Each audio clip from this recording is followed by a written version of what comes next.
মালদা জেলার বাখরাবাদ অঞ্চলের লালি ভুট্টিপাড়ায় টানা ভারী বৃষ্টির ফলে প্রায় 400 বিঘে চাষের জমি জলমগ্ন হয়ে পড়েছে। ওই জমিগুলিতে মূলত ভুট্টা, গম ও সরিষা চাষ করা হয়েছিল।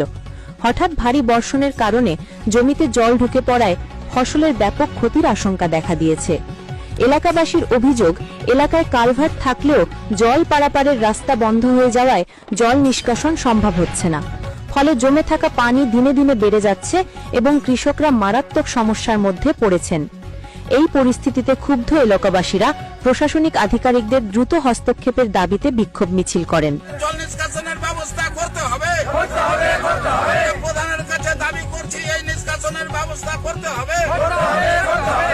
খবর পেয়ে দ্রুত ঘটনাস্থলে ছুটে যান বাখরাবাদ অঞ্চলের প্রধান আব্দুর রহিম।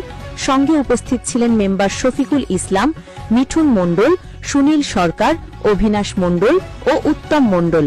তারা এলাকাবাসীর সঙ্গে কথা বলে পরিস্থিতি পর্যালোচনা করেন এবং প্রশাসনের কাছে দ্রুত পদক্ষেপ নেওয়ার আবেদন জানান। স্থানীয় কৃষকদের দাবি, জল নিষ্কাশনের ব্যবস্থা না হলে কয়েকদিনের মধ্যেই ফসল সম্পূর্ণ নষ্ট হয়ে যাবে। তারা প্রশাসনের কাছে স্থায়ী সমাধানের উদ্যোগ নেওয়ার আহ্বান জানান। প্রশাসনের পক্ষ থেকে এখনো পর্যন্ত কোনো আনুষ্ঠানিক প্রতিক্রিয়া মেলেনি। কারণে বিক্ষোভ দেখাচ্ছেন আপনারা? আমাদের জল নিকাশের ব্যবস্থা কিছু নাই।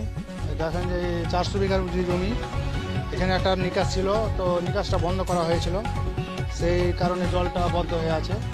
আপনার এই যে ফসলের যে ক্ষতিটা প্রচুর ক্ষতি, তো আমরা জলটা নিকাশের ব্যবস্থা চাইছি প্রশাসনের কাছে কিংবা পুলিশের কাছে। মানে জলটা যেন তাড়াতাড়ি নিকাশটা হয়ে গেলে তা আমাদের একটু সুবিধা হবে ফসল। আপনারা কি কোনো সরকারের কাছে অনুদান চাইছেন? হ্যাঁ, অনুদান চাইছি। আমাদের ক্ষতিপূরণ হয়েছে অনেক।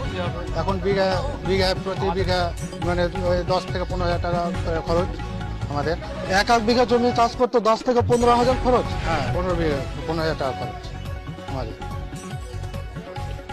আপনার এলাকার খবর পেতে আমাদের নর্থ বেঙ্গল নিউজ চ্যানেলটির ফেসবুক ও ইউটিউব পেজটিকে ফলো করে পাশে থাকুন।